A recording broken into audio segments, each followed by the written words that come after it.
الحمد لله وكفى وسلام على عباده الذين اصطفى أما بعد.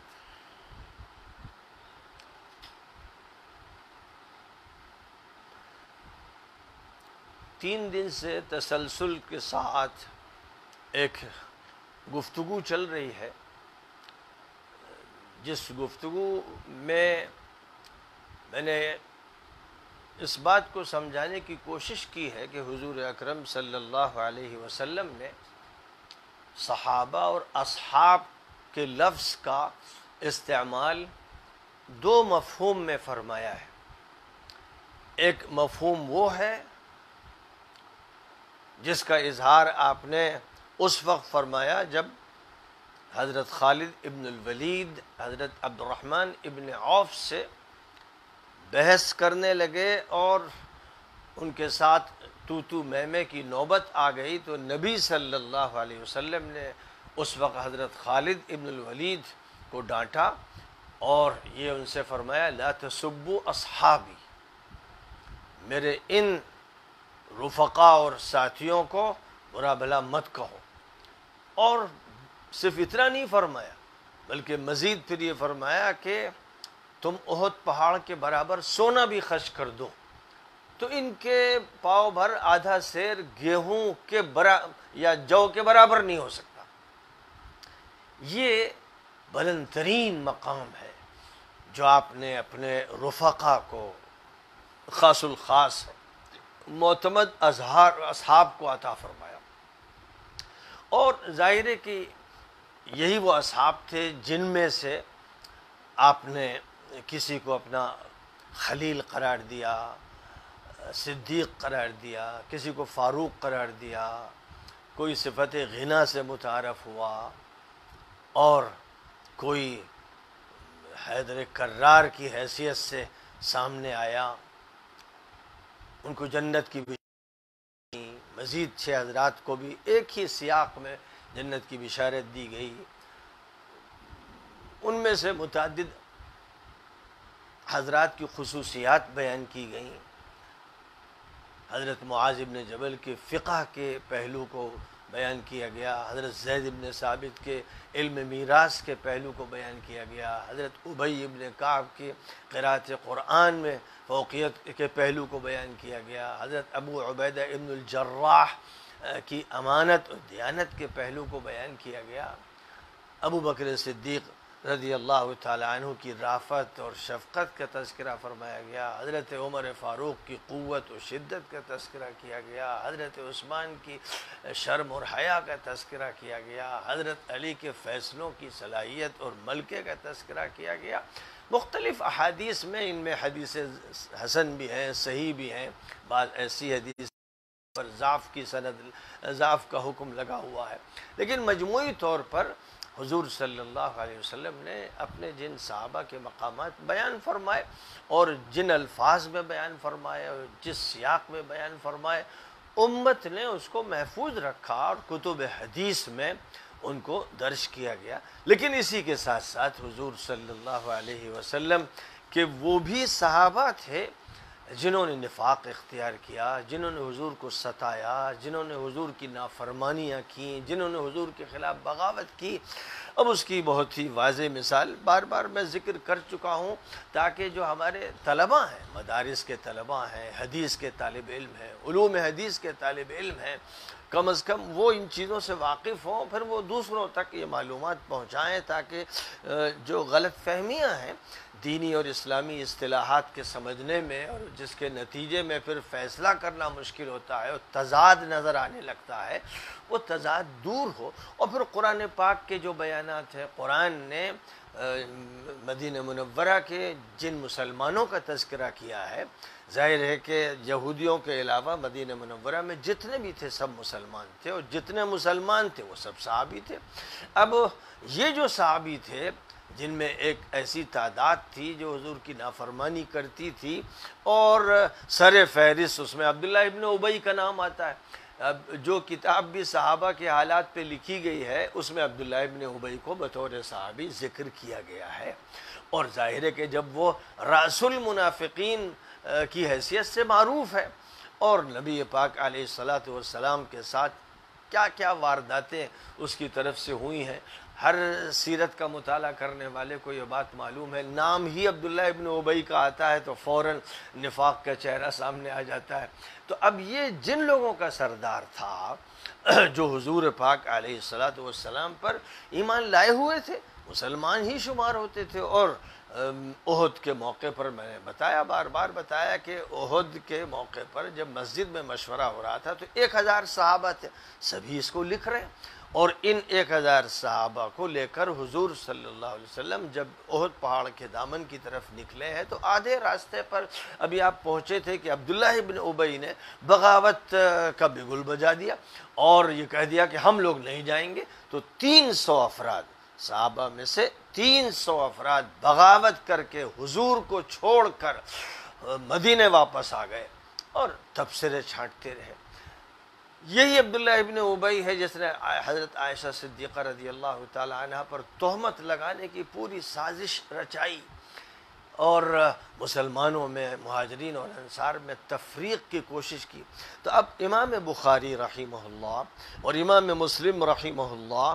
یہ بیان کرتے ہیں کہ حضرت جابر ابن عبداللہ رضی اللہ تعالی عنہ کی روایت ہے کہ غزوہ بنی المصطلق کے بعد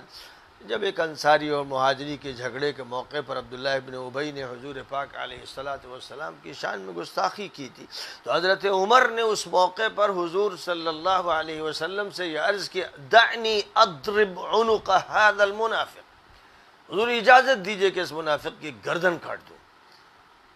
تو نبی پاک علیہ الصلاۃ والسلام نے فرمایا، چھوڑو، لوگ کہیں یہ نہ کہیں کہ محمد اپنے صحابہ کو قتل کرواتے ہیں۔ اب ظاہر ہے کہ حضور صلی اللہ علیہ وسلم عبداللہ ابن ابی اور اس کے ٹولے کے لوگوں کو صحابہ کہہ رہے ہیں۔ یہاں پر جو صحابی کا لفظ حضور استعمال فرماتے ہیں یہ لوگوں کے فہم کے مطابق لغوی اعتبار سے، لسانی اعتبار سے جس کو ساتھی کہہ دیتے ہیں، وہ تھوڑی دیر کا ساتھی ہو، زیادہ دیر کا ساتھی ہو، کسی مجلس کا ساتھی ہو، سفر کا ساتھی ہو، ایسے ہر ساتھی کے لیے لفظ صاحب استعمال کیا جاتا ہے، لیکن یہ وہ لوگ نہیں ہوتے ہیں جو معتمد علیہ ہوتے ہیں، وفادار ہوتے ہیں، جانثار ہوتے ہیں، وہ ہیں جن کے بارے میں حضور پاک علیہ الصلاۃ والسلام نے حضرت خالد ابن الولید کو عتاب فرماتے ہوئے ارشاد فرمایا تھا۔ تو ایک تو یہ حدیث یاد رکھیے تاکہ جو لوگ جب اس طرح کے صحابہ کے لیے حضور جو کچھ ارشاد فرماتے ہیں اس کو بیان کیا جاتا ہے تو حیرت ہوتی ہے کہ بعض نیم مولوی صاحبان اور ان سے متاثر لوگ اس پر بھڑک جاتے ہیں اور طرح طرح کی اول فول بکتے ہیں، تو وہ یہ نہیں سوچتے کہ وہ نبی پاک علیہ الصلاۃ والسلام کے ساتھ گستاخی کر رہے ہیں، وہ یہ نہیں سوچ رہے ہیں کہ وہ صحیح احادیث کا انکار کر رہے ہیں، وہ یہ نہیں سوچ پا رہے ہیں کہ وہ اپنی بات نبی کے منہ میں ڈلوانا چاہ رہے ہیں اور جو نبی کہنا چاہ رہے ہیں اسے قبول نہیں کر رہے ہیں۔ اور یہ حدیث بھی پھر یاد کر لیں، میں بار بار یاد دلاتا ہوں کہ حضرت عبداللہ ابن مسعود، حضرت عبداللہ ابن عباس، حضرت ابو ہریرہ، حضرت ام سلمہ اور دیگر حضرات صحابہ روایت کرتے ہیں کہ محشر کے عالم میں میری حوض کوثر پر میرے صحابہ میں سے بہت سے لوگ حاضر ہوں گے جن کو فرشتے وہاں سے ہٹا رہے ہوں گے، حوض پر حاضر نہیں ہونے دیں گے، میں انہیں دیکھوں گا اور کہوں گا میرے صحابہ، میرے صحابہ، یہی الفاظ ہیں۔ روایت بخاری کی، روایت مسلم کی، اور میں نے ذکر کیا کہ روایت بخاری جو ہے وہ 6212 نمبر کی ہے اور مسلم کی جو روایت ہے وہ 2290 نمبر کی ہے۔ اوپر کی روایت بھی بخاری و مسلم کی اور یہ روایت بھی بخاری و مسلم کی ہے۔ تو جب فرشتے انہیں دھکے دیں گے اور میں کہوں گا یہ میرے صحابہ، ارے یہ میرے صحابہ، تو وہ کہیں گے، فرشتے حضور سے کہیں گے کہ حضور آپ کو نہیں معلوم تھا کہ آپ کے بعد انہوں نے کیا کیا۔ اور باقاعدہ حضرت حذیفہ کی روایت تو بہت مشہور ہے، حضرت زید بن وہب سے بھی منقول ہے، حضرت حذیفہ سے بھی منقول ہے اور دیگر متعدد صحابہ سے منقول ہے کہ حضور صلی اللہ علیہ وسلم نے اپنے صحابہ میں سے متعدد لوگوں کے نفاق کے بارے میں حضرت حذیفہ کو مطلع کر دیا تھا، اور حضرت عمر اپنی خلافت کے زمانے میں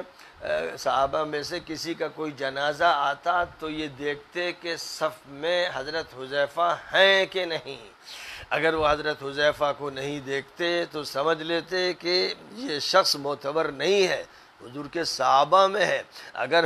حذیفہ ہوتے تو حضرت عمر نماز پڑھتے، اور اگر حذیفہ نہ ہوتے یعنی تو وہ یہ سمجھ لیتے کہ حذیفہ یہاں نماز میں شریک نہیں ہے. اس کا مطلب یہ ہے کہ ان کے نزدیک یہ شخص اسی فہرست میں. تو حضرت عمر بھی نماز جنازہ نہیں پڑھاتے تھے اور یہ کہہ کے چلے جاتے تھے کہ بھئی آپ لوگ نماز پڑھ لیجئے.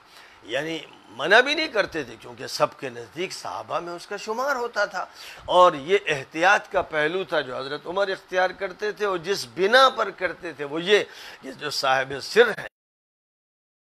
حذیفہ ابن الیمان رضی اللہ تعالی عنہ وہ شریک نہیں ہیں. اور پھر میں نے حضرت ام سلمہ رضی اللہ تعالی عنہ کی وہ حدیث بیان کی جس کو امام احمد نے اور امام بزار نے اور امام طبرانی نے اور امام اسحاق ابن راہویہ نے اور امام ابو یعلا نے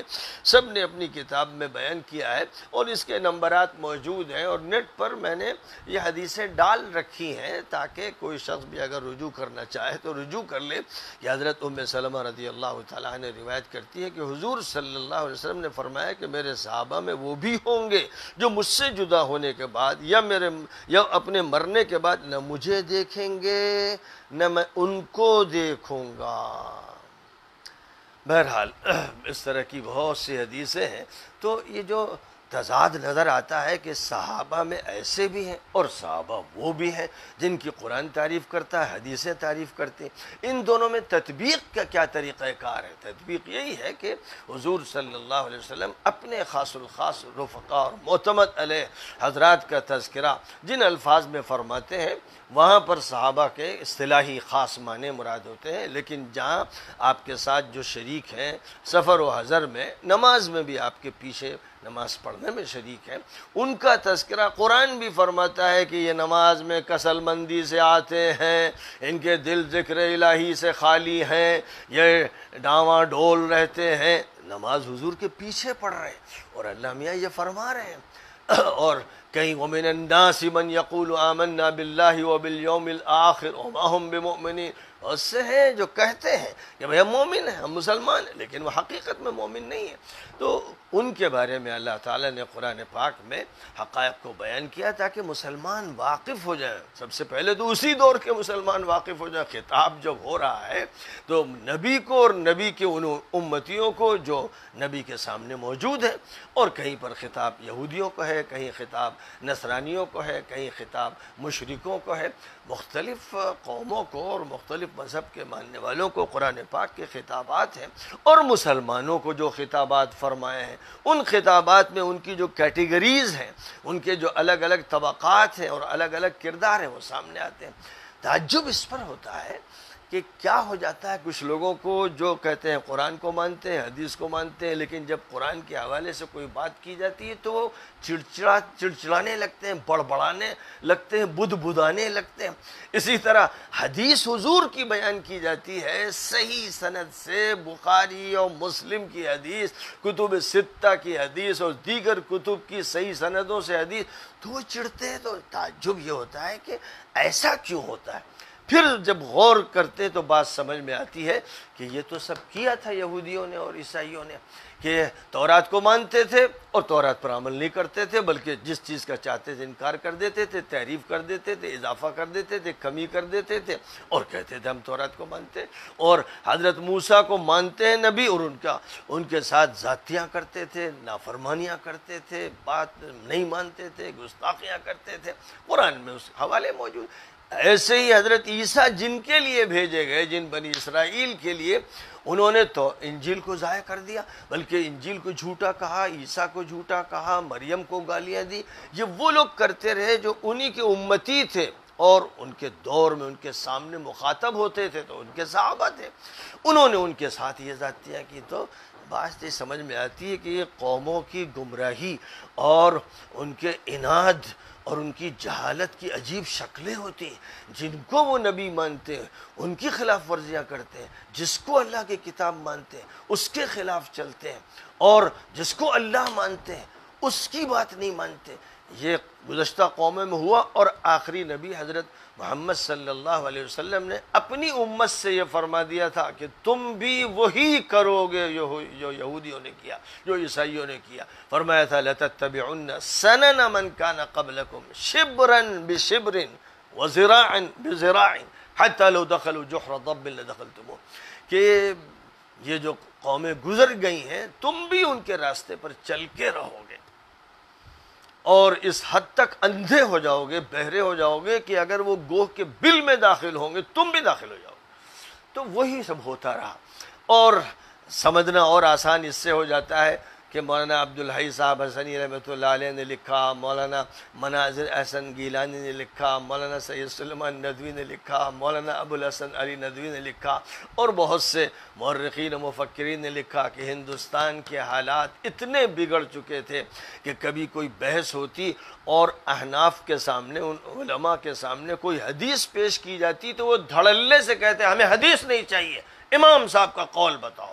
ہمیں بتاؤ کہ فتاویٰ میں کیا لکھا ہے۔ یہ ہمارے یہاں کے تمام مورخین نے اور بڑے بڑے علماء نے یہ حال لکھا ہے ہمارے اس ہندوستان کا، 7ویں صدی، 8ویں صدی، 9ویں صدی ہجری میں اس ملک میں جو حال ہوا تھا کہ مسلک کے تعصب میں اندھے بہرے ہو گئے تھے، اور حدیثوں سے اتنے دور ہو گئے تھے کہ حدیث کا حوالہ قبول نہیں کرتے تھے، یہاں تک کہ حضرت شاہ ولی اللہ دہلوی رحمۃ اللہ علیہ کو اللہ تعالیٰ نے توفیق عطا فرمائی، ان سے پہلے شیخ عبدالحق محدث دہلوی کی بھی بڑی خدمات ہے، لیکن شاہ ولی اللہ دہلوی نے کتب ستہ کا درس باقاعدہ شروع کیا، اور اسی وقت سے وہ سلسلہ جو چلا ہے، تو دیوبند میں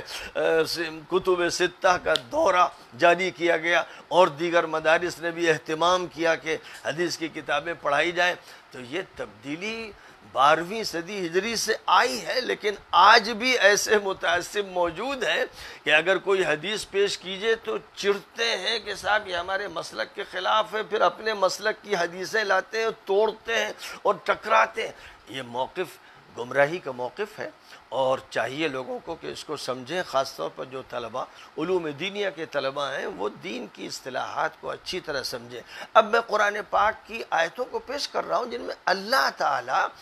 ذکر فرما رہا ہے، مدینہ منورہ کے مسلمانوں کے مختلف طبقات کا تذکرہ کر رہا ہے، اور نبی صلی اللہ علیہ وسلم کے پاس جو آتے تھے اور آپ کی طرف رجوع بھی کرتے تھے، یہاں تک کہ سفروں میں، غزوات کے سفروں میں بھی شریک ہو جاتے تھے، جن میں سر فہرست تو عبداللہ ابن ابی تھا، لیکن اس کے ٹولے کے لوگ تھے 300 تو صرف وہ تھے جو احد کے موقع پر سامنے آئے، اور اس کے علاوہ اور کتنے لوگ تھے، اصل تعداد تو اللہ جانتا ہے، دل کی باتیں تو اللہ کو معلوم تھی، لیکن بہرحال جو قرآن پاک نے بیانات پیش کیے ہیں، سورہ بقرہ کی آیت میں نے آیت نمبر 8 سے 20 تک پیش کی، سورہ آل عمران کی 152 سے 156 تک، 164 سے 168 تک، پھر سورۃ النساء کی 60 سے 66 تک، پھر 72 سے 73، 81 سے 83، 88 سے 88، 89، 105 سے 109، 114 اور 115، 127، 147۔ اب سورۃ المائدہ کی آیت نمبر 51 سنیے،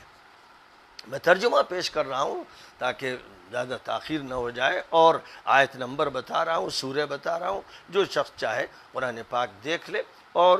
ترجمے کی طرف رجوع کر لے۔ اے ایمان والو، یہودیوں اور نصرانیوں کو اپنا قابل اعتماد ساتھی اور دوست نہ بناؤ،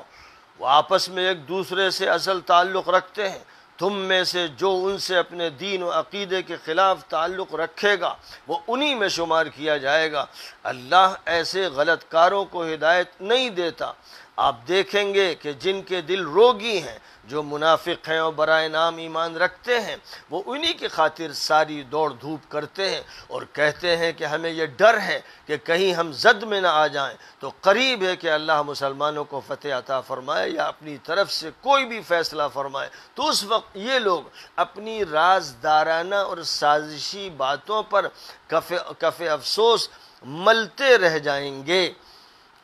ایمان والے ان منافقوں کے بارے میں پوچھتے ہیں کہ یہی ہیں وہ لوگ جو کڑی کڑی قسمیں کھا کر کہتے ہیں کہ ہم تمہارے ساتھ ہیں۔ انہیں معلوم ہو جانا چاہیے کہ ان کے اعمال سب اکارت گئے اور یہ صرف گھاٹے میں رہیں گے۔ اے ایمان والو، تم میں سے جو بھی اپنے دین سے مرتد ہوگا تو اللہ کو اس کی کوئی ضرورت نہیں. اللہ ان کی جگہ پر ایسے لوگوں کو لے آئے گا جن سے اللہ محبت فرماتا ہوگا اور وہ اللہ سے محبت کرنے والے ہوں گے. وہ ایمان والوں کے لیے نرم اور متواضع ہوں گے اور کافروں کے مقابلے میں خوددار، باعزت اور غالب ہوں گے. وہ اللہ کے راستے میں جہاد کریں گے اور کسی ملامت کرنے والے، تان و تشنیع کرنے والے کی پرواہ نہیں کریں گے. یہ اللہ کا فضل ہے، جس کو چاہے عنایت فرمائے، اور اللہ بڑی وسعت والا اور بڑے علم والا ہے. تمہارا تعلق تو اللہ سے اور اس کے رسول سے اور اہل ایمان سے ہونا چاہیے، جو نمازیں ادا کرتے ہیں، زکوٰۃ دیتے ہیں اور وہ اللہ کے سامنے جھکنے والے ہیں. اور جو بھی اللہ اور اس کے رسول اور اہل ایمان سے حقیقی تعلق قائم کریں گے وہ حزب اللہ، اللہ کی پارٹی کے لوگ ہوں گے، اور اللہ کی پارٹی ہی کا غلبہ ہونا ہے. اے ایمان والو، ان اہل کتاب یہودیوں اور عیسائیوں اور کافروں سے دوستی نہ کرو جو تمہارے دین کو کھلواڑ و مذاق بناتے ہیں، اور احکام الہی کا لحاظ رکھو اگر تم مؤمن ہو. قرآن یہ کہہ رہا ہے پوری صراحت کے ساتھ، ان سے کہہ رہا ہے جو اس وقت حضور کے پاس آتے تھے، مجلس میں بیٹھتے تھے اور خفیہ طور پر یہودیوں سے تعلق رکھتے تھے، ان سے بھی مفاد حاصل کرتے تھے اور ادھر بھی مفاد کے چکر میں رہتے تھے. یہ مسلمان تھے. اور یہ تعریف جب کی جاتی ہے کہ جو بھی مسلمان تھا اور حضور کا ایک مرتبہ بھی دیدار کر لیا تو وہ صحابی تھا. یہ سب صحابی تھے. حضور خود بتا رہے ہیں کہ ہاں یہ بھی صحابی شمار ہوتے ہیں، یعنی لوگ تو یہی سمجھتے ہیں. اس لیے جب حضرت عمر نے کہا کہ عبداللہ ابن ابی کو تو ختم کر دینا چاہیے تو فرمایا کہ لوگ کہیں گے کہ محمد اپنے صحابہ کو قتل کروا رہے ہیں. نص بالکل واضح ہے، سمجھنے میں کوئی دشواری نہیں ہے، اور اگر کوئی اس کے خلاف بات کرتا ہے تو وہ رسول کا منکر ہے، حدیث کا منکر ہے، یہاں تک کہ قرآن کا بھی وہ منکر ہو رہا ہے، اور وہ وہی حرکت کر رہا ہے جو عیسائیوں نے کی اور یہودیوں نے کی یا ان لوگوں نے کی کہ جن کا یہ کہنا تھا ہمیں حدیث نہیں چاہیے، اپنے مسلک کا فتویٰ چاہیے. اب آپ غور فرمائیے کہ ایک طرف یہ ہے جو قرآن کا واضح بیان ہے، اس دور سے لے کر آج تک اور آج سے قیامت تک یہی نافذ العمل رہے گا. اور پھر دیکھیے کہ کس طرح امارات کا منافق اور بدنام زمانہ اور مجرم اسرائیل سے دوستی کا اعلان کرتا ہے، اسرائیل کے اڈے قائم کرواتا ہے، معاشی اعتبار سے تو وہ اس کے ساتھ گندھا ہوا ہے، اب فوجی اڈے بھی قائم کرنے کی کوشش ہے، اور تل ابیب سے جہاز چلتا ہے، اور پھر وہ جزیرت العرب سے جو مملکت سعودیہ کے ہاتھ میں بدقسمتی سے چلا گیا، وہاں سے وہ جہاز اڑتا ہے اور اس کے بعد وہ لینڈ کرتا ہے آ کر ابو ظبی میں. اور ظاہر ہے یہ تو صرف ایک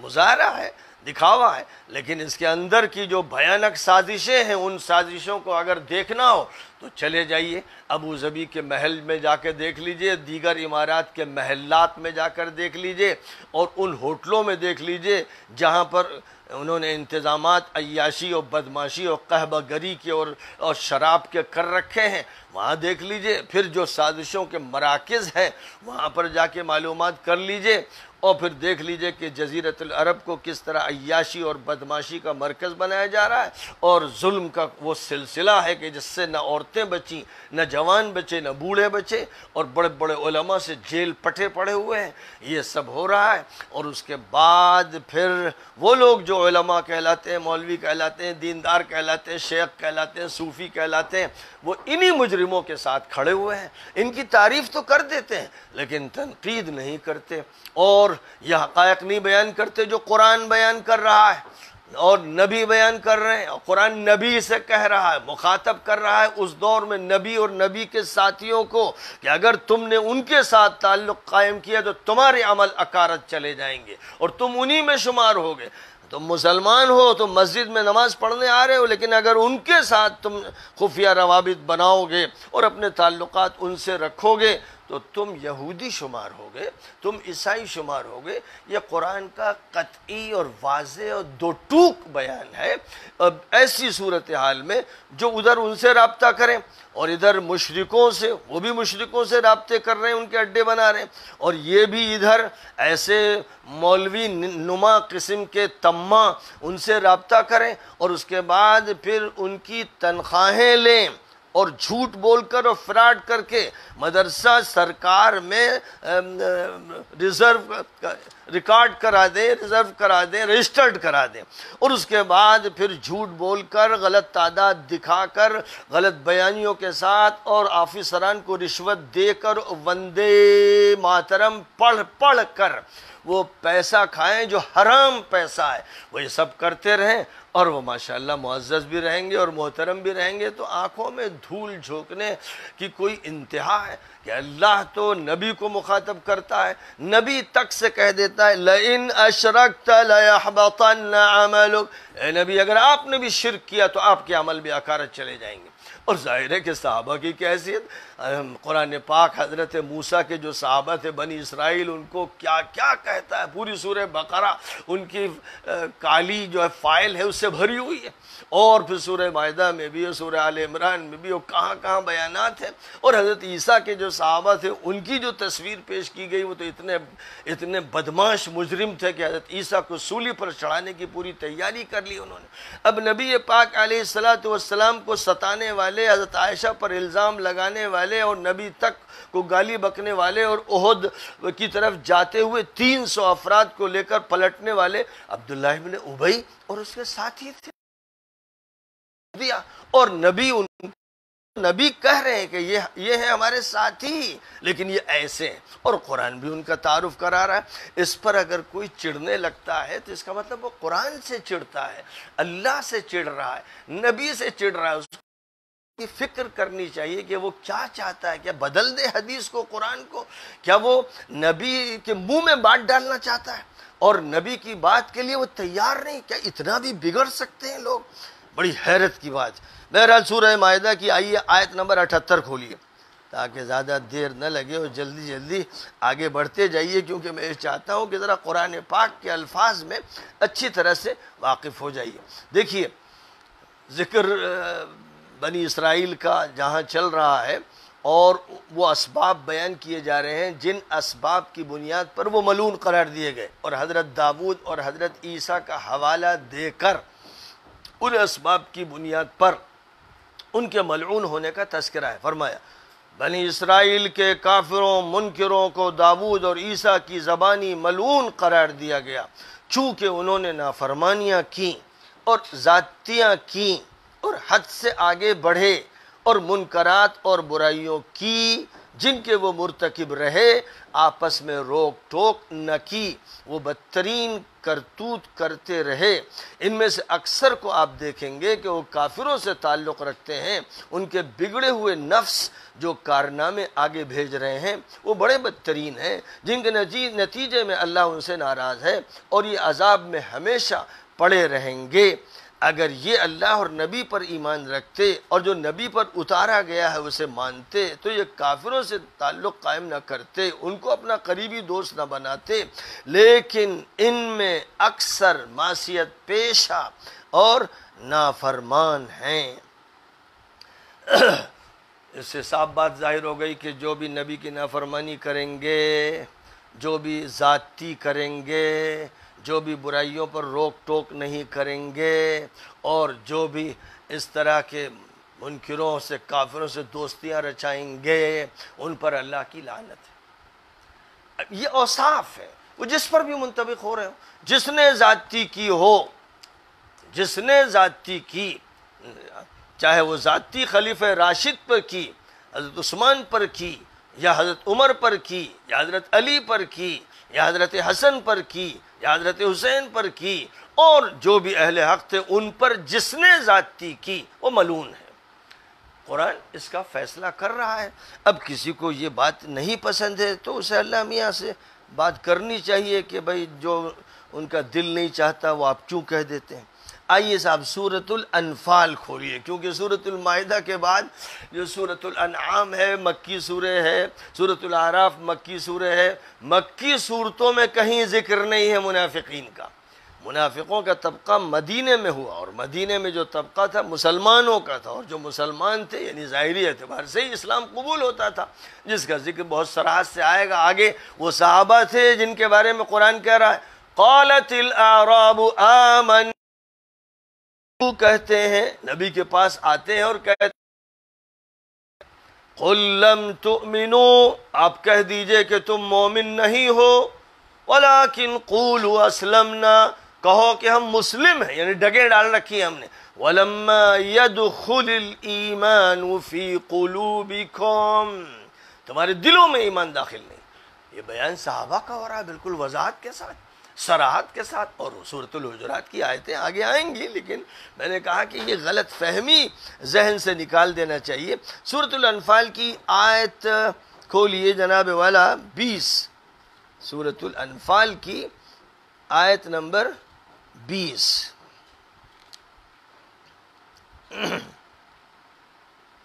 دیکھیے،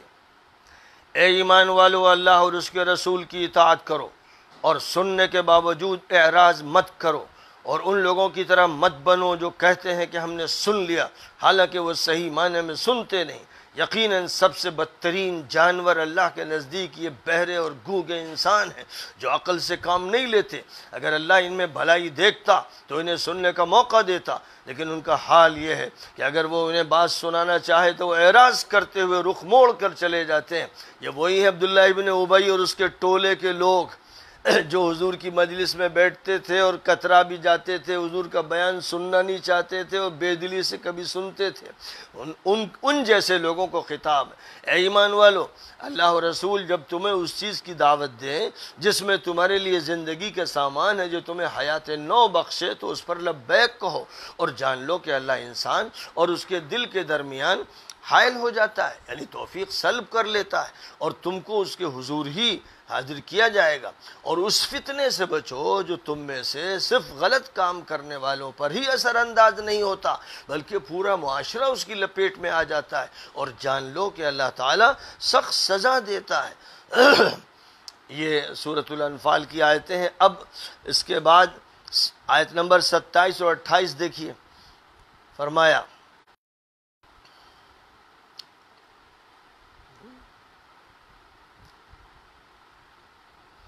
اور اس وقت کو یاد کرو جب تم تھوڑی تعداد میں تھے، ملک میں دبے کچلے تھے، تمہیں ڈر لگا رہتا تھا کہ کہیں لوگ تمہارا اغوا نہ کر لیں، پھر اللہ نے تمہیں محفوظ ٹھکانہ دیا اور اپنی نصرت سے تمہاری تائید کی اور تم کو پاکیزہ چیزیں عطا فرمائیں تاکہ تم شکر گزار ہو۔ اے ایمان والو، اللہ و رسول کے ساتھ جانتے بوجھتے خیانت نہ کرنا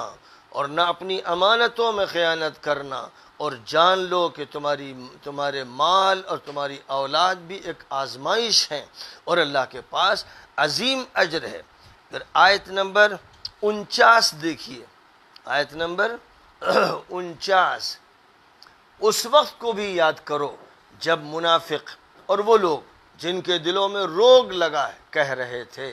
ان مسلمانوں کو ان کے دین نے دھوکے میں ڈال رکھا ہے، دین کے جوش میں ان کے ہوش صحیح سلامت نہیں رہتے، یہ چند لوگ بڑی طاقت سے بھیڑنے اور مرنے جا رہے ہیں، واپس ان کی لاشیں آئیں گی۔ حالانکہ جو اللہ پر توکل کرتا ہے اللہ اس کا سہارا بنتا ہے۔ یاد رکھیے کہ یہ اس وقت کی بات ہے جب حضور پاک علیہ السلام جنگ بدر کے لیے نکل رہے تھے، اور پوری مدینے کی مسلم آبادی سے 313 یا 15 یا 17 اتنی تعداد آپ کے ساتھ تھی۔ اب جو لوگ پیچھے رہ گئے تھے، عبداللہ ابن ابی اور اس کے ٹولے کے لوگ، 1 سال کے بعد احد میں جنہوں نے دغا بازی کی تھی، یہی لوگ تھے جو یہ تبصرے کر رہے تھے کہ دیکھ لینا ان کی لاشیں آئیں گی واپس، یعنی یہ جا رہے ہیں ایک سپر پاور سے ٹکر لینے، مکے کی طاقت سے بھیڑنے جا رہے ہیں، لاشیں ان کی آئیں گی۔ یہ بات کہنے والے مسلمان تھے، پیچھے یہودی بھی یہی باتیں کر رہے تھے، اور وہ یہودیوں کے ساتھ اس قسم کی باتوں میں شامل ہوتے تھے۔ قرآن اس کو جا بجا بیان کرتا چلا جاتا ہے۔ کاش آپ دیکھتے جب ان کافروں کی روح فرشتے قبض کرتے ہیں تو ان کے منہ اور پیٹھوں پر تماچے رسید کرتے ہیں اور کہتے ہیں کہ بھڑکتی ہوئی آگ کا مزہ چکھنا ہے، یہ تمہارے ہاتھوں کے کرتوتوں کا نتیجہ ہے، اور اللہ تو بندوں پر ظلم نہیں کرتا، اللہ تو اپنے بندوں پر ظلم نہیں کرتا، لیکن یہ جو تمہاری حرکتیں ہیں کہ تم نبی کی کاٹ کرتے ہو، نبی اور صحابہ پر تبصرے چھاٹتے ہو، اپنے کو مسلمان بھی کہتے ہو اور خود اپنے کو صحابہ میں شمار کرواتے ہو، اور اس کے بعد تمہاری یہ حرکتیں، اس پر اللہ کی طرف سے سخت پکڑ ہوگی۔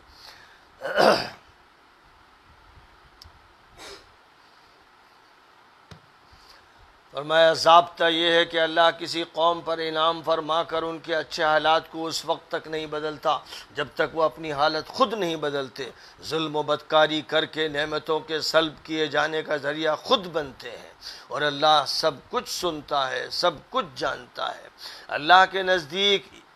بدترین جانور ہیں یہ لوگ جو کفر کرتے ہیں اور ایمان نہیں لاتے، جن سے آپ معاہدہ کرتے ہیں اور وہ ہر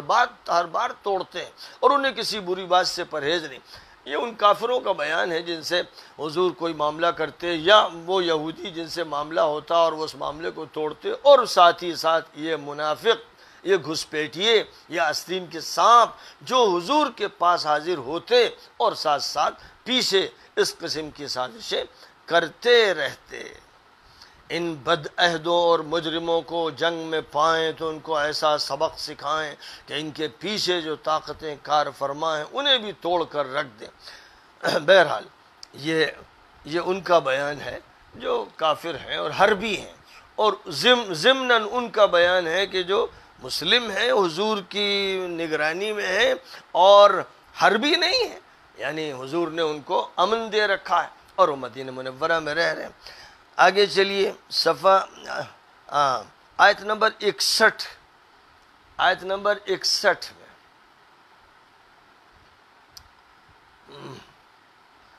اگر یہ تمہیں دھوکہ دینا چاہتے ہیں تو اللہ کافی ہے، اسی نے اپنی نصرت سے تم کو قوت بخشی اور ایمان والوں سے تم کو تقویت عطا فرمائی اور ان کے دل ایک دوسرے سے ملا دیے. اگر تم روئے زمین پر جو کچھ بھی ہے سب خرچ کر کے ان کے دل ملانے کی کوشش کرتے تو ان کے دلوں میں الفت و محبت پیدا نہیں کر سکتے تھے. اور ایمان والوں کا یہاں پر ذکر ہے، لیکن اللہ نے ان میں الفت و محبت پیدا کر دی. آیت نمبر 73. آیت نمبر 73 میں فرمایا گیا ہے جن لوگوں نے ایمان قبول کیا. آیت نمبر 72 اور پھر 73. جن لوگوں نے ایمان قبول کیا اور ہجرت کی اور اللہ کے راستے میں اپنے مال اور جانوں کے ذریعے مکمل جد و جہد کی، اور جن لوگوں نے ان کو پناہ دی اور ٹھہرایا اور مدد کی، وہ ایک دوسرے کے دوست ہیں اور ان سے ہی تعلق رکھنے والے ہیں. اور جو لوگ ایمان لائے لیکن انہوں نے ہجرت نہیں کی، دو قسمیں، وہ بھی مسلمان ہیں یہ بھی مسلمان ہیں، یہ ہیں جن کی تعریف ہو رہی. اور وہ لوگ جو ایمان لائے لیکن انہوں نے ہجرت نہیں کی، تمہارا ان سے کوئی تعلق نہیں جب تک وہ ہجرت نہ کریں.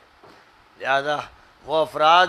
کہ جو ہجرت سے محروم ہیں اور مسلمانوں میں داخل ہو گئے ہیں، ان کے بارے میں یہاں پر یہ بات ارشاد فرمائی جا رہی ہے. اور وہ اگر تم سے دین کے لیے مدد کے طلبگار ہوں تو تمہیں ان کی مدد کرنا چاہیے، سوائے اس صورت کے کہ ان لوگوں کے خلاف مدد طلب کی جا رہی ہو جن کے اور تمہارے درمیان کوئی معاہدہ ہے. اب اس کے بعد سورۃ الانفال کی جو آیات ہیں ان کا یہ تذکرہ کیا گیا، اور یہاں سے کچھ گڑبڑ ہوا ہے. سورۃ البراءہ، آئیے ذرا سورۃ البراءہ کی طرف منتقل ہوئیے اور دیکھیے کہ اللہ تعالیٰ اس سورے میں ان کا تذکرہ کن الفاظ میں فرماتا ہے اور کس طرح سے ان کی پہچان کروائی جاتی ہے جنہوں نے اپنے دلوں میں نفاق پال رکھا تھا اور جنگ تبوک میں حضور کے ساتھ نہیں گئے، پیچھے بیٹھے رہے اور سازشوں کے چکر میں رہے. نبی صلی اللہ علیہ وسلم نے چونکہ عبداللہ ابن ابی بھی نہیں گیا تھا اور بھی بہت سے منافقین بیٹھے ہوئے تھے مدینہ منورہ میں، تو حضور پاک علیہ الصلاۃ والسلام نے حضرت علی سے کہا کہ تمہیں یہاں رہنا ہے کیونکہ کوئی بھی فتنہ یہ کر سکتے ہیں. تو حضرت علی بڑے بے چین تھے کہ وہ بھی سفر تبوک میں ساتھ ہوں. کہنے لگے مجھے آپ گھر پر چھوڑ رہے ہیں صرف عورتوں اور بچوں کی نگرانی کے لیے؟ تو آپ نے فرمایا تھا، حدیث سے صحیح سے ثابت ہے کہ آپ نے فرمایا تھا اما ترضى ان تكون مني بمنزلة هارون من موسى، علی تم کیا اس سے راضی نہیں، اس سے خوش نہیں کہ تمہاری حیثیت وہ ہو جو ہارون کی حیثیت حضرت موسیٰ کے ساتھ تھی؟ اور فرمایا الا انہ لا نبی بعد، میرے بعد نبی نہیں ہوگا، اس لیے ہارون تو نبی تھے، تم نبی نہیں ہوگے، لیکن جو حیثیت ہارون کو عطا کی گئی تھی اور حضرت موسیٰ کے ساتھ ان کا جو تعلق تھا، اور انہوں نے پھر جس طرح حضرت موسیٰ کے طور پہاڑ پر جانے کے بعد نگرانی کی، ان کو نائب بنایا گیا، نگراں بنایا گیا، ویسے ہی میں تم کو مدینہ منورہ میں اپنی جگہ پر چھوڑ کے جا رہا ہوں، اور تمہاری حیثیت ایسی ہے جیسے حضرت ہارون کی تھی۔ ایک اتنی بڑی بات ہے، اتنا بڑا مقام ہے، اتنا زیادہ اعتماد ہے کہ جس سے زیادہ کا کوئی تصور کرنا مشکل ہے۔ تو ان کو چھوڑا ہی اسی لیے گیا تھا کہ جو دیگر منافقین وہاں موجود تھے وہ فتنے نہ پیدا کرے، اور حضور پاک علیہ الصلوۃ والسلام نے اسی موقع پر یہ بات بھی ارشاد فرمائی تھی۔ حضرت حذیفہ ابن الیمان کو بتایا تھا، پورا واقعہ اس کا بیان کیا جا چکا ہے کہ میرے ان صحابہ کا ہے، میرے ان صحابہ میں 12 منافق ہیں، اور 12 وہ منافق تھے جو حضور کے قتل کی سازش کو تیار کیے ہوئے تھے، اور جنہوں نے اس کے نفاذ کی پوری پلاننگ رات میں اس وقت کر لی تھی جب حضور ایک پہاڑ سے گزر رہے تھے۔ تو اس وقت حضور پاک علیہ الصلوۃ والسلام نے حضرت عمار اور حضرت حذیفہ ابن الیمان سے کہا کہ دیکھو پیچھے ہی آ رہے ہیں سازشی، تعاقب کرو، اور جب حضرت حذیفہ پیچھے کی طرف لپکے اور تعاقب کیا تو وہ سمجھے کہ راز فاش ہو گئے اور بھاگے، تو رات کے اندھیرے میں بھاگ کر پھر وہ دیگر صحابہ کے ساتھ شامل ہو گئے۔ ان کے خلاف نہ سفر میں کوئی کارروائی ہوئی، نہ واپسی پر کوئی کارروائی ہوئی، جیسے ان سب کے خلاف نہیں ہوئی سوائے مخلص صحابہ کے۔ مخلص صحابہ کعب بن مالک اور ہلال ابن امیہ اور مرارہ ابن ربیع، یہ 3 صحابی تھے جو جنگ تبوک میں یا سفر تبوک میں شریک نہیں ہوئے، تو ان کا حضور نے بائیکاٹ کیا، اور باقی آبادی میں دیگر صحابہ جو حضور کے پاس آتے رہے، عذر کرتے رہے، اور جب آپ واپس آئے تو بھی وہ آ کر عذر پیش کرتے رہے، اور حضور نے انہیں ٹال دیا، کیونکہ آپ جانتے تھے کہ ان کے دل صاف نہیں ہیں، یہ مسلمان بھی ہیں اور آ کر مل رہے ہیں اور استقبال کر رہے ہیں اور معذرتیں کر رہے ہیں، لیکن ان کے بارے میں کہہ دیا گیا کہ یعتذرون الیکم اذا رجعتم الیہم قل لا تعتذروا لن نؤمن لکم، یہ آپ کے پاس آ کر عذر پیش کریں گے، آپ کہہ دیجئے گا کہ عذر مت تراشو، ہم تمہارے عذروں کو نہیں مانتے۔ یہ تھے حضور کے ساتھ بیٹھتے تھے اور اجازتیں لی تھیں یا گھر بیٹھ رہے تھے، اب آ کر معذرت کرنا چاہتے تھے کہ حضرت ہم لوگوں کے حالات اچھے نہیں تھے، بڑی تنگی تھی، گھر میں اہلیہ بیمار تھیں، اس قسم کی باتیں یہ کرنے والے کون تھے؟ مجھے بتایا جائے۔ جب یہ مسلمان تھے، مسلم جو آبادی کے افراد تھے، انہی کے لیے تو صحابہ کا لفظ بولا گیا ہے، یہ حضور کے صحابہ ہی تو تھے۔ ایک طرف حضور ان مخلص صحابہ کے ساتھ وہ معاملہ کر رہے ہیں اور ان کے ساتھ دوسرا معاملہ کر رہے ہیں۔ ظاہر ہے کہ اللہ تعالیٰ کی طرف سے یہ جو فیصلے کیے جا رہے ہیں، یہ فیصلے اسی بنیاد پر کیے جا رہے ہیں کہ پہچان ہو جائے۔ اب دیکھیے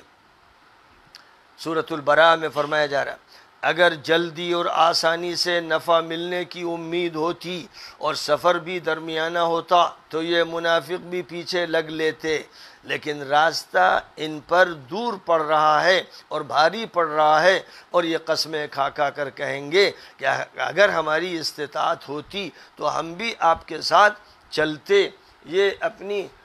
ہلاکت کا سامان کر رہے ہیں، اور اللہ جانتا ہے کہ یہ جھوٹ بول رہے ہیں۔ اللہ نے آپ کو معاف کر دیا، آپ نے انہیں اجازت کیوں دی؟ اپنے ان صحابہ کو اجازت کیوں دی کہ یہ سفر نہ کریں؟ بہتر یہ ہوتا کہ اجازت نہ دی جاتی تاکہ آپ کھرے کھوٹے اور جھوٹے اور سچے لوگوں کی قلعی کھول دیتے۔ حقیقت میں آپ سے اجازت وہ لوگ طلب کرتے ہیں جو نہ اللہ پر ایمان رکھتے ہیں نہ آخرت پر، اور ان کے دل شک و شبے میں پڑے ہیں، لہذا وہ اپنے شکوک و شبہات میں ڈاواں ڈول رہتے ہیں۔ اگر وہ نکلنے کا ارادہ کرتے اور اس کی تیاری کرتے، لیکن اللہ نے نبی کے ساتھ ان کا روانہ ہونا نہیں چاہا تو ان کی ہمت توڑ دی اور ان سے کہہ دیا گیا کہ بیٹھنے والوں کے ساتھ اور معذوروں کے ساتھ تم بھی بیٹھے رہو۔ صرف اتنا ہی نہیں، مزید کہا گیا اگر وہ تمہارے ساتھ جاتے تو سوائے گڑبڑ اور انتشار کے اور کسی چیز میں اضافہ نہ کرتے اور تمہارے درمیان فتنہ پیدا کرنے کی ساری دوڑ دھوپ کرتے، اور تمہاری صفوں میں ان کے ساتھ سنگن لگانے والے بھی ہیں، یعنی کچے کان کے مسلمان بھی ہیں، اور اللہ ان ناہنجاروں اور بد کرداروں کو خوب جانتا ہے۔ انہوں نے پہلے بھی فتنہ پیدا کرنے کی کوششیں کی تھیں اور تمہارے سامنے الٹ پھیر کی باتیں کی تھیں، یہاں تک کہ حق واضح ہو گیا اور اللہ کا فیصلہ ظاہر ہو گیا، جو ان کو بڑا ناگوار ہوا۔ ان میں ایسے بھی ہیں جو کہتے ہیں کہ مجھے اجازت دے دیں لے جانے کا، یعنی سفر میں ساتھ تبوک لے جانے کا اصرار نہ فرمائیں، مجھے فتنے میں نہ ڈالیں۔ سبحان اللہ، بڑے عابد، بڑے زاہد، بڑے متقی نبی سے کہہ رہے ہیں فتنے میں ہمیں نہ ڈالیں۔ تو فرمایا اللہ نے سن لو کہ یہ فتنے ہی میں خود پڑے ہیں اور جہنم نے ان کافروں کو گھیر رکھا ہے۔ آپ کو کوئی فائدہ ہوتا ہے، کوئی بہتر حالت درپیش ہوتی ہے تو انہیں کھلتا ہے، اور اگر آپ پر کوئی مصیبت آتی ہے تو کہتے ہیں کہ ہم نے تو اپنا انتظام پہلے ہی کر لیا تھا، اور مڑ کر بڑے خوش و مگن ہو کر نکل جاتے ہیں۔ کہہ دیجئے کہ ہمارے ساتھ وہی ہوتا ہے جو اللہ کا لکھا ہے، جو ہماری تقدیر میں ہے۔ اللہ ہی ہمارا سرپرست اور کارساز ہے، اور اللہ ہی پر ایمان والوں کو بھروسہ کرنا چاہیے۔ یہاں بات ہو رہی ہے مدینے کے مسلمانوں کی، ان کی ہو رہی ہے جن کو صحابہ میں شمار کیا جا رہا ہے، ان کی ہو رہی ہے جو مسجد میں حضور کے پیچھے نماز پڑھ رہے ہیں، ان کی ہو رہی ہے جب کبھی مفاد ہوتا ہے تو وہ حضور کے ساتھ سفر میں جاتے ہیں، لیکن تبوک کے سفر میں وہ نہیں گئے اور آ کر اجازت مانگی، مریدوں کی طرح اجازت مانگی، حاضری دی، اور حضور نے ان کو ٹال دیا، کیونکہ اشارے دے دیے گئے تھے کہ یہ جائیں گے بھی تو فتنہ بنیں گے۔ 12 ان میں سے گئے تو حضور کو کہنا پڑا کہ یہ بڑے خطرناک منافق ہیں، چوکن نہ رہا جائے، اور وہ گئے، آپ کے ساتھ گئے، یعنی جنگ تک میں شریک ہو رہے ہیں، جہاد میں شریک ہو رہے ہیں، ظاہری طور پر نمائشی مسلمان ہیں، اور جب مسلمان ہیں تو جن حضرات نے یہ تعریف کی کہ جس نے ایک مرتبہ بھی دیکھ لیا بحالت اسلام تو وہ صحابی ہو گیا۔ اور ظاہر ہے کہ حضور نے جو الفاظ استعمال کیے، حضرت عمر سے جو کہا، حضرت حذیفہ ابن الیمان کو جو بتایا، حضرت ام سلمہ کو جو بتایا، اس میں حضور بھی کہہ رہے ہیں کہ ہاں یہ ہے، یہ صحابہ شمار ہوتے ہیں لوگوں کی نگاہوں میں، ہمارے صحابی ہیں، لیکن صورتحال جو ہے وہ کچھ اور ہے۔ ان سے کہہ دیجئے کہ تم خوشی سے یا ناگواری سے خرچ کرو، تمہارا خرچ ہرگز قبول نہیں کیا جائے گا، تم فاسق اور بدکار لوگ ہو۔ ان کے صدقات قبول کرنے سے جو چیز مانع ہے وہ یہ کہ یہ اللہ اور اس کے رسول کے منکر ہیں، نماز میں مارے باندھے کسل مندی سے آتے ہیں، یہ مسلمان ہیں، نماز پڑھتے ہیں، حضور کے پیچھے پڑھتے ہیں، اس سب کے باوجود وہ اللہ جو دلوں کے بھیدوں سے واقف ہے، وہ دلوں کی باتیں کھول رہا ہے۔ نام نہیں لیے جا رہے ہیں لیکن پہچان متعین ہو رہی ہے، یعنی عبداللہ ابن ابی تو خیر بہت ہی زیادہ پہچانا ہوا جانا ہوا تھا، اور اس کے ٹولے کے بہت سے لوگ اچھی طرح پہچانے جاتے تھے، بعض وہ تھے جو اپنے کو چھپا کے رکھتے تھے۔ اب یہاں ظاہر ہے کہ نہ یہودیوں کا ذکر ہے، نہ عیسائیوں کا ذکر ہے، نہ صابیوں کا ذکر ہے، نہ مشرکوں کا ہے، نہ کافروں کا ہے، ذکر جو بھی ہو رہا ہے مسلمانوں کا ہو رہا ہے، اور حضور سے جب ذکر کیا جا رہا ہے کہ یہ آپ کے پاس آتے ہیں اور صدقہ دیتے ہیں اور ان کا صدقہ اللہ کے یہاں قبول نہیں ہوتا، اور فرمایا کہ نماز میں آتے ہیں لیکن بارے باندھے کسل مندی سے آتے ہیں اور خرچ بھی کرتے ہیں، یعنی آپ کے پاس لاتے ہیں، چندہ بھی دیتے ہیں، ناگواری کے ساتھ خرچ کرتے ہیں۔ آپ ان کے مال اور ان کی اولاد سے متاثر نہ ہوں۔ اللہ ان کو انہی کے ذریعے دنیا کی زندگی میں سزا دینا چاہتا ہے۔ مال بھی ان کے لیے مصیبت بنے گا اور اولاد بھی، اور ان کی جانیں کفر کی حالت میں نکلیں گی۔ لا الہ الا اللہ، لا الہ۔ ان میں وہ بھی ہیں جو صدقات کے معاملے میں آپ پر لعن طعن کرتے ہیں، یعنی ان کو دے دیا، ان کو دیا، ہمیں نہیں دیا، پھر ان کو اس میں سے کچھ مل جاتا ہے تو خوش ہو جاتے ہیں، پھر یہ اچھے مرید بن جاتے ہیں، ورنہ مرید ناراض ہو جاتے ہیں کہ ہمارے پیر صاحب نے فلاں فلاں کو تو نواز دیا اور ہمیں نہیں نوازا، اور اگر انہیں نہیں ملتا تو ناراض رہتے ہیں، کاش کہ اللہ اور اس کے رسول نے ان کو جو کچھ دیا اس پر راضی رہتے اور یہ کہتے کہ اللہ ہمارے لیے کافی ہے۔ اور اللہ ہم کو اپنے فضل سے اور اللہ کے رسول ہم کو عطا کریں گے، ہم کو تو اللہ کی طرف شوق سے، ہم تو اللہ کی طرف شوق سے متوجہ ہیں اور اسی سے لو لگاتے ہیں۔ یہ انہیں کہنا چاہیے تھا، اگر یہ مومن ہوتے تو یہ کہتے، لیکن ان کا اندرون تاریک ہے اور ان کے منہ سے نفاق کے بول ہی نکلتے ہیں۔ مزید اس کے بعد دیکھیے آیت نمبر 61، آیت نمبر 61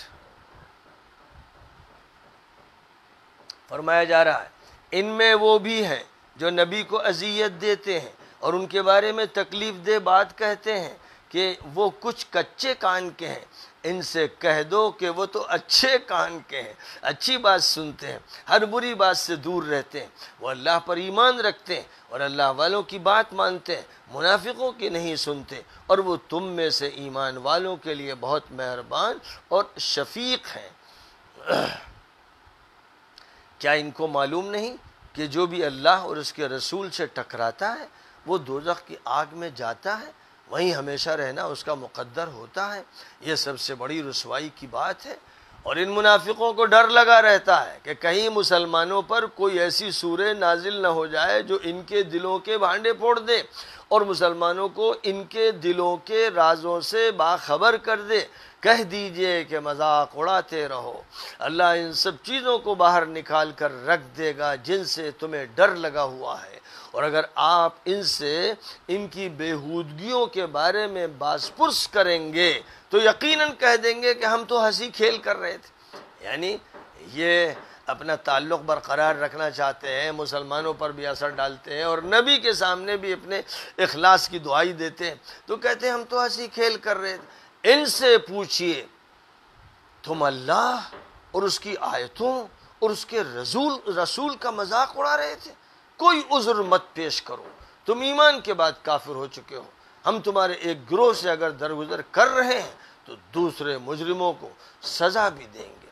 منافق مرد اور منافق عورتیں ایک ہی تھیلی کے چٹے بٹے ہیں، سب ایک دوسرے سے جڑے ہوئے ہیں، یہ برائیوں کی دعوت دیتے ہیں اور بھلائیوں سے روکتے ہیں اور اپنے ہاتھ بخل و کنجوسی میں سمیٹے رہتے ہیں۔ انہوں نے اللہ کو بھلا دیا ہے، اللہ نے انہیں فراموش کر دیا ہے۔ حقیقت میں منافق بڑے بدماش و بد کردار۔ اللہ تعالیٰ نے ان منافق مردوں اور منافق عورتوں سے جہنم کی آگ کا وعدہ کر رکھا ہے کہ انہیں ہمیشہ وہیں رہنا ہے، یہی ان کے لیے کافی ہے، اور ان پر اللہ کی لعنت اور ان کو دائمی سزا ملنی ہے۔ یہ بیانات آپ کے سامنے آئے۔ اب ذرا آیت نمبر 73 دیکھیے۔ اے نبی، کافروں اور منافقوں سے جہاد کیجیے، ان کی طاقتوں کو توڑنے کے لیے اور ان کے فتنوں کی سرکوبی کے لیے ہر ممکن جد و جہد کیجیے اور ان کے بارے میں سخت موقف اختیار کیجیے۔ ان کا ٹھکانہ جہنم ہے اور برا انجام ہے۔ یہ قسمیں کھا کر نفی کرتے ہیں کہ انہوں نے یہ باتیں نہیں کہیں، بہت جھوٹ بھی بولتے ہیں، حالانکہ یہ کفر کے کلمات بکتے رہے اور اپنے ظاہری اسلام کے بعد انہوں نے کفر اختیار کیا اور برے ارادے کیے جن کو یہ پورا نہ کر سکے، اور ان کا سارا غصہ و ناراضگی اس وجہ سے ہے کہ اللہ اور اس کے رسول نے بفضل الہی ان کو خوشحالی کا موقع دیا۔ ذرا غور فرمائیے گا، اللہ اور رسول ان کو خوشحالی کا موقع دے رہے ہیں، ان کو نواز رہے ہیں، یہ مسلمان ہیں، حضور کے مرید ہیں، حضور کی خدمت میں آتے ہیں اور حضور کے صحابہ میں شمار ہوتے ہیں، اور حضور ان کو عطیہ دیتے ہیں تو خوش ہو جاتے ہیں، اور حضور کھانا کھلاتے ہیں تو خوش ہو جاتے ہیں۔ ان کو چونکہ اللہ اور رسول نے خوشحالی کا موقع دیا تو بجائے اللہ کا شکر ادا کرنے کے انہوں نے اپنے کمینے پن کا مظاہرہ کیا۔ اب بھی یہ توبہ کر لیں تو ان کے حق میں بہتر ہوگا، اور اگر پیچھے ہٹیں گے تو اللہ ان کو دنیا اور آخرت میں المناک سزا دے گا، اور زمین میں ان کی کوئی رعایت کرنے والا اور مددگار نہیں ملے گا۔ زمین میں ان کی کوئی مدد کرنے والا نہیں ملے گا۔ ان میں وہ بھی ہیں جنہوں نے اللہ سے عہد کیا تھا کہ اگر اللہ اپنے فضل سے ہمیں نوازے گا تو ہم ضرور صدقہ خیرات دیں گے اور نیکی و تقوی اختیار کریں گے۔ ان میں وہ لوگ ہیں، خوب یاد رکھیے، یہ مسلمان ہیں جو صدقے کا وعدہ کر رہے تھے۔ اللہ فرما رہا ہے کہ انہوں نے یہ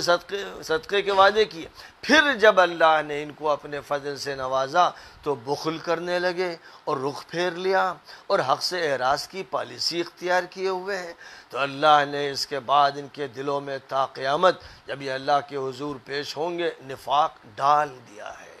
یہ اس لیے کیا گیا کہ انہوں نے جو عہد اللہ سے کیا تھا اس کی خلاف ورزی کرتے رہے اور جھوٹ بولتے رہے۔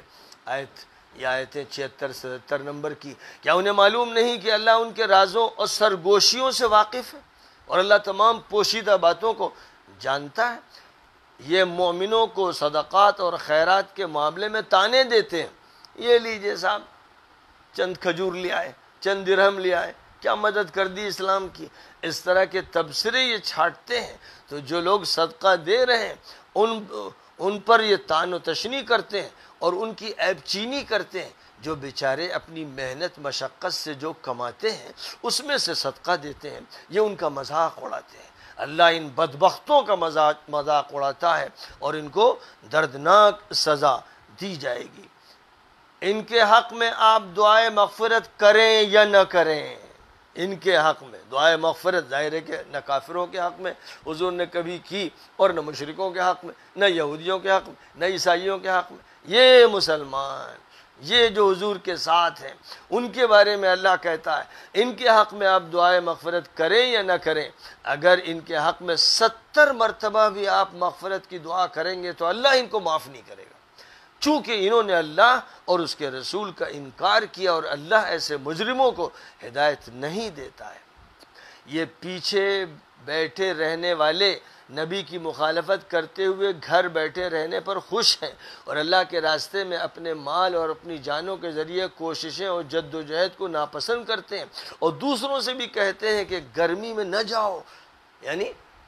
جہاد میں دوسروں سے کہتے ہیں ارے تم بھی کیوں مرتے ہو، جان کیوں دیتے ہو، یہیں رہو، نماز پڑھ لو، بس عبادت کر لو۔ فرمایا ان سے کہہ دیجئے کہ دوزخ کی آگ کی گرمی بڑی سخت ہے، کاش کہ ان میں سمجھ ہوتی۔ ان کو چاہیے کہ ہنسنا کم کریں اور زیادہ روئیں، یہ ان کے کرتوتوں کی سزا ہے۔ ان میں سے کسی گروہ کی طرف آپ کا واپس جانا ہو اور وہ آپ سے نکلنے کی اجازت مانگیں تو آپ ان سے صاف کہہ دیں کہ تمہیں ساتھ چلنے اور ہمارے ساتھ مل کر جنگ کرنے کی اجازت نہیں۔ تم پہلی مرتبہ گھر بیٹھے رہنے پر بڑے خوش تھے نا، تو بس پیچھے ہی بیٹھو۔ ظاہر ہے کہ یہ بات نہ یہودیوں سے کہی جا رہی ہے، نہ عیسائیوں سے، نہ مکے کے مشرکوں سے کہی جا سکتی۔ یہ وہ مسلمان ہیں جو خدمت میں حاضر ہوتے ہیں۔ پھر فرمایا آپ ان میں سے کسی کی نماز جنازہ نہ پڑھائیں اور نہ ان کی قبر پر حاضر ہو، یہ اللہ اس کے رسول کے منکر ہیں اور اپنے فسق و فجور کے ساتھ مرے ہیں۔ آپ ان کے مال اور اولاد سے متاثر نہ ہو، اللہ ان کے ذریعے ان کو دنیا میں عذاب دے گا اور ان کی جان اس طرح جائے گی کہ یہ کافر ہی ہوں گے۔ جب کوئی صورت نازل ہوتی ہے اور حکم آتا ہے کہ اللہ پر ایمان لاؤ اور اس کے ساتھ جہاد میں شریک ہو، تو ان میں سے جو قدرت رکھتے ہیں، دولت رکھتے ہیں، کہتے ہیں کہ ہمیں اپنے گھر میں رہنے والوں کے ساتھ چھوڑ دیجئے۔ اجازت نبی سے ہی مانگ رہے ہیں، یہ اجازت کہیں اور نہیں مانگ رہے ہیں، کیونکہ حضور ہی کے لوگ شمار ہو رہے ہیں، تو حضور سے جا کر کہتے ہیں ہمیں اجازت دیجئے، گھر کے حالات ایسے اور ایسے ہیں، جانا ہمارا مشکل ہے۔ یہ اسی کو پسند کرتے ہیں کہ گھر میں پیچھے رہنے والی عورتوں کے ساتھ یہ بھی چوڑی پہن کر بیٹھے رہیں۔ ان کے دلوں پر ٹھپا لگ چکا ہے اور ان کی سمجھ مار دی گئی ہے۔ پھر اس کے بعد فرمایا جا رہا ہے اور دیہات کے وہ مسلمان و صحابی جو حضور کے پاس آتے ہیں جو بدو عربی کہلاتے ہیں، فرمایا بہانہ کرنے والے بدو بھی آئے کہ انہیں نہ جانے کی اجازت مل جائے اور وہ گھر بیٹھ رہے، جنہوں نے اللہ اور اس کے رسول سے جھوٹ بولا ان میں سے کفر کرنے والوں کو دردناک سزا دی جائے گی۔ اور پھر فرمایا مواخذہ ان کا ہونا ہے جو خوشحال ہیں اور پھر گھر بیٹھے رہنے کی اجازت مانگتے ہیں، وہ اس پر خوش ہیں کہ عورتوں کے ساتھ بیٹھے ہیں، ان کے دلوں پر اللہ نے مہر لگا دی ہے، اس لیے وہ جہالت و نادانی میں پڑے ہیں۔ یہ لوگ جب آپ سفر تبوک سے واپس ہوں گے تو اپنے عذر لے کر آئیں گے، آپ کی خدمت میں آئیں گے، حاضری دیں گے، اور آ کر پھر آپ اس کی محبتوں کے اظہار کریں گے، تو یہ اپنے عذر لے کر آئیں گے۔ آپ کہہ دیں کہ عذر مت تراشو،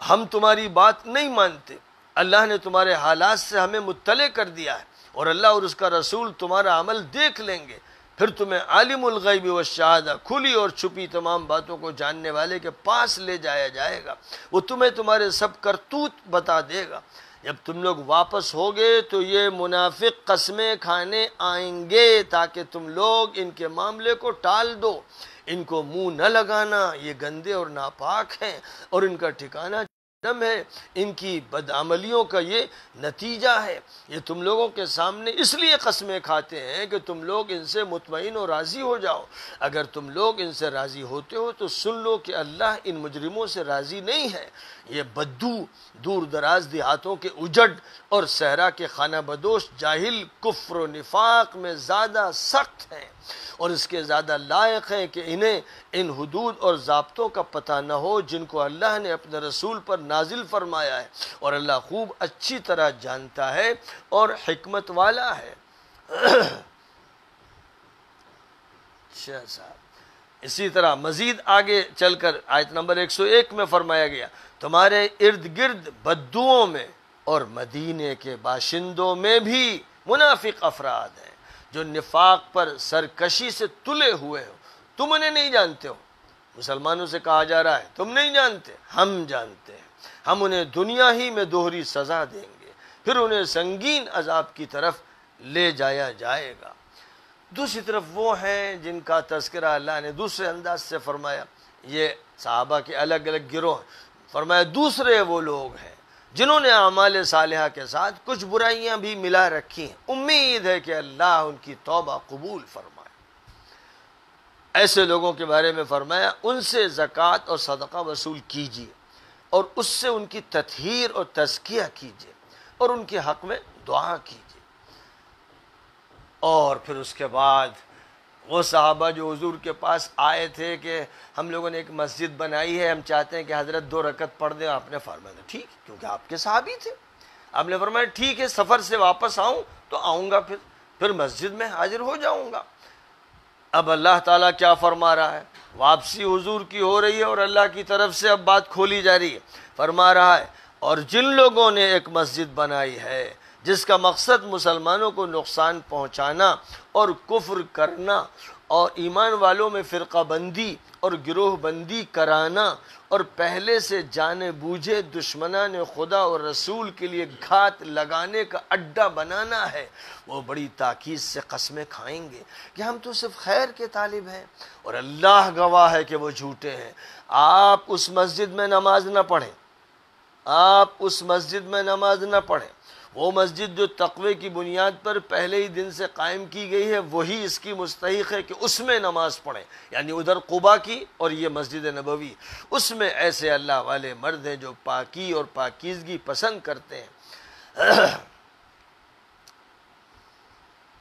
ان کی یہ عمارت جس کی انہوں نے مسجد کی شکل میں دھوکہ دینے کے لیے تعمیر کی ہے، ان کے دل میں کھٹک اور خلش کا سبب بنی ہوئی ہے، جو ان کے دلوں سے نہیں نکلتی الا یہ کہ ان کے دل کاٹ دیے جائیں اور نہ رہے بانس نہ بجے بانسری۔ اور اللہ کو تو خوب معلوم ہے۔ اندازہ لگائیے کہ نبی صلی اللہ علیہ وسلم نے ان کی درخواست اسی بنیاد پر قبول کر لی تھی کہ آپ کے صحابی ہیں اور انہوں نے ایک مسجد بنائی ہے، تو فرمایا سفر سے واپس آ جاؤں تو آ کے نماز پڑھ دوں گا، مسجد کا افتتاح ہو جائے گا، اس لیے کہ آپ کو نہیں معلوم تھا۔ پھر اللہ کی طرف سے وحی آئی اور یہ بتا دیا گیا کہ یہ شرری لوگ ہیں، یہ بظاہر آپ کے صحابہ ہیں، بظاہر آپ کے مرید ہیں، بظاہر آپ کی خدمت میں حاضر ہوتے ہیں، لیکن بڑے فتنہ پرور لوگ ہیں، دشمنوں سے ان کے تعلقات ہیں، اس لیے ان کی مسجد میں نماز نہ پڑھے۔ قرآن میں صرف اتنا کہا گیا۔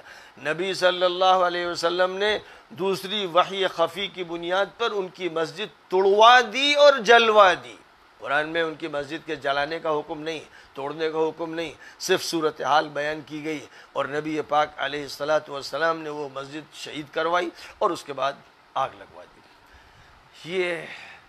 ایک دو واقعات نہیں ہے، میں تو کئی مرتبہ بہت سے واقعات بیان کر چکا ہوں۔ اکل اور ارینا کے 8 افراد جو حضور کی خدمت میں آئے، بڑے سچے مرید بن کے رہے، حضور نے بھی بڑی ان کی ضیافت کی، بڑا خیال فرمایا۔ پھر وہ بیمار ہوئے تو حضور نے علاج کے لیے ان کو سرکاری باڑے میں بھیجا، تو اس کے بعد جو کچھ انہوں نے کیا ہے، جو واردات ہوئی ہے، جس طرح باڑے کے نگراں نے جب رکاوٹ ڈالی تو اس کے ہاتھ پیر کاٹ دیے، آنکھوں میں لوہے کی سلائیاں پھیر دی، تو یہی جو حضور کی خدمت میں تھے، جھکے جاتے تھے، حضور کھانا کھلاتے تھے، اتنے بڑے غنڈے بدماش لٹیرے ثابت ہوئے، جانور لے کے بھاگے سرکاری باڑے کے۔ حضور نے پھر ان کے پیچھے فوج کے ایک دستے کو دوڑا دیا اور وہ گرفتار کیے گئے۔ پھر ان کو سزا حضور نے دلوائی، سخت سے سخت سزا، کہ انہوں نے جو کچھ کیا ہے باڑے کے نگراں کے ساتھ وہی ان کے ساتھ کیا جائے۔ ان کے ہاتھ پیر کٹوا دیے، آنکھوں میں سلائیاں پھروا دی۔ غرض کے جو بھی حضور کے مخاطب تھے، حضور کے پاس آتے تھے، بنی اسرائیل نے جو حضرت موسیٰ پر ظلم کیا تھا اس سے زیادہ ظلم ان لوگوں نے کیے ہیں۔ جو ساتھ تھے، نماز بھی ساتھ پڑھ لیتے تھے، کھانا بھی کھا لیتے تھے،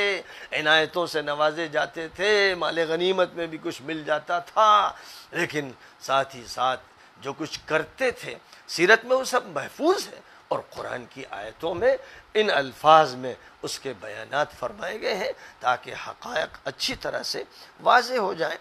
اور مسلمان غفلت میں نہ رہیں، وہ کردار سے پہچانے کس کا کردار کیا ہے۔ بس ضمانت صرف اس کی ہے اللہ کے ایمان اور عمل صالح، باقی اور ضمانت کسی چیز کو نہیں دی گئی ہے، نہ نبی سے رشتے کو دی گئی ہے اور نہ صحبت کی بنیاد پر یہ گواہی یہ ضمانت دی گئی ہے۔ جب نبی کے باپ کو اور چچا کو اور نوح کے بیٹے، نبی کے بیٹے کو اور نوح اور لوط کی بیویوں، دونوں جو نبی کی بیویاں، ان کو ضمانت نہیں دی گئی اور سخت عذاب کا تذکرہ خود قرآن کر رہا ہے، تو جس نے دیکھ لیا وہ مجلس میں آ گیا اور دل میں کیا کیا پکائے ہوئے ہے اور قرآن اسے بیان کر رہا ہے، اس کے لیے ضمانت ہوگی۔ کیا اتنا موٹا فہم نہیں ہے؟ کیا دین کا فہم نہیں؟ کیا قرآن کا فہم نہیں؟ کیا حدیث کا فہم نہیں؟ کیا اخلاقیات کا فہم نہیں؟ کیا معاملات کا فہم نہیں؟ کیا ہو گیا ہے دماغوں میں؟ کیا ہو گیا ہے؟ وہ سمجھ نہیں پاتے کہ حضور کون سی بات کہاں کہہ رہے ہیں، کس سیاق میں کہہ رہے ہیں۔ بہرحال ابھی تو سورۃ البراءہ تک میں پہنچا ہوں، اور سورۃ النور، سورۃ الاحزاب، سورۃ محمد، سورۃ الفتح، سورۃ الحجرات، سورۃ الحدید، سورۃ المجادلہ، سورۃ الممتحنہ، سورۃ الجمعہ اور سورۃ المنافقون، ان سب صورتوں میں انہی منافقین کے حالات ہیں جو مسلمان ہیں، جو حضور کے پاس آ رہے ہیں، جا رہے ہیں، جو حضور کی باتیں سنتے ہیں اور حضور سے فیضیاب ہوتے ہیں، خاص طور پر ان کے ذہنوں میں مفادات ہوتے ہیں، مادی مفادات، ان کو حاصل کرنے کے چکر میں لگے رہتے ہیں، اور قربانی کا وقت آتا ہے تو پھر وہ کترا جاتے ہیں۔ یہ ہے جو صورتحال قرآن بیان کر رہا ہے، نبی خود بیان کر رہے ہیں۔ اب اس کے بعد اتنی وضاحتوں کے بعد کوئی اشکال باقی نہیں رہ جاتا۔ کوشش کروں گا تاکہ اب بہت زیادہ طول نہ ہو، کہ اگر ہو سکا تو آج مغرب کے بعد آیتیں رہ گئی ہیں تاکہ یہ موضوع آیتوں کا مکمل ہو جائے، کیونکہ اس کے بعد انشاءاللہ حدیثوں کی بھی شکل میں مجھے دکھانا ہے جو حضور نے الگ الگ کردار بیان کیے ہیں، اپنے لوگوں کے جو الگ الگ کردار بیان کیے ہیں، خود حضور پاک علیہ الصلاۃ والسلام نے، ان کو بھی پیش کرنے کی انشاءاللہ کوشش کی جائے گی، تاکہ قرآن و سنت جو مرجع ہیں اس امت کے، ان کے بیانات کی روشنی میں حقائق بالکل واضح ہو جائیں، علم نشرہ ہو جائیں، کوئی دشواری فہم میں نہ باقی رہ جائے، پھر کوئی انادی ہو، ضدی ہو، متعصب ہو اور حضور کی نہ مانتا ہو، اپنی منوانا چاہتا ہو، وہ جو چاہے کرے بھائی، کرتے رہے، لوگ اس وقت بھی کرتے رہے، حضور کے سامنے موجود ہوتے ہوئے یہ سب کرتے رہے، تو اگر بعد میں بھی ایسے لوگ ہوں گے، ان کی شیطانی روحیں ہوں گی اور وہ یہ حرکتیں کریں گے، الزامات لگانے کی اور امت میں تفرقہ پیدا کرنے کی اور توڑنے کی، اور اپنی خواہشیں، اپنی خواہشات اور منمانی شیطانی باتیں نعوذ باللہ حضور کے منہ میں ڈلوانا چاہیں گے اور اسلام کی تصویر بدنما کریں گے، بگاڑ کے پیش کریں گے، تو ظاہر ہے کہ اللہ ہی ان سے نمٹ سکتا ہے، ہم لوگوں کے بس میں تو نہیں ہے کہ ان سے نمٹا جا سکے۔ اچھوں کو تو انہوں نے قتل کر دیا، مار دیا، صحابہ کی صفوں کی صفیں ختم کر دی، ظاہر ہے کہ یہ کارنامے ہیں ان کے اور تاریخ میں نمایاں ہیں اور ریکارڈڈ ہیں، تو اس لیے اگر ان کے وارث آج بھی اگر اسی قسم کے کام کرے تو اللہ کے فضل سے ایک وراثت ہے جو انبیاء نے عطا فرمائی ہے، علم کی میراث، دین کی میراث، وہ اگر اللہ نے ہمیں دے دی ہے تو کسی کو اگر جلن ہوتی ہے تو وہ جلے، اپنی جلن میں مرے۔ ایسے لوگوں کے لیے وہ حکم یہ ہے کہ کہو موتو بغیظکم، اپنی اس جلن میں مر جاؤ، یہی ان سے کہا جا سکتا ہے، اس کے علاوہ تو ان کے لیے کوئی لفظ ہے نہیں۔ باقی اللہ میاں نے جو ان کے بارے میں طے کیا ہے وہ سب بیان ہی ہو رہا ہے، وہ مسلسل سامنے آ رہا ہے قرآن کی آیتوں کی شکل میں۔ بہرحال آج بھی بڑی لمبی گفتگو اس موضوع پر ہوئی ہے، لیکن وہ قرآن ہی کی روشنی میں ہوئی ہے اور قرآن کی آیتوں کا صرف ترجمہ ہے، تفسیر اگر کی جائے تو کئی جلدیں تیار ہو جائیں گی۔ یہاں تو صرف ترجمہ کر کے یہ بتانا چاہتا ہوں کہ جو حضور کے دور میں جو مسلمان ہیں، جو حضور کے پاس آتے ہیں، حضور کے پیچھے نماز پڑھتے ہیں اور وہ حضور کے صحابہ شمار ہوتے ہیں، اور حضور بھی خود اپنی زبان سے یہ کہتے ہیں کہ میرے ان صحابہ میں منافقین ہیں اور ایسے ہیں، جب یہ سب باتیں حضور کہہ رہے ہیں تو کون ایسا ڈھیٹ اور جری اور بیہودہ گور بدماش ہوگا جو حضور کی سننے کے لیے تیار نہیں ہوگا۔ وآخر دعوانا ان الحمدللہ رب العالمین۔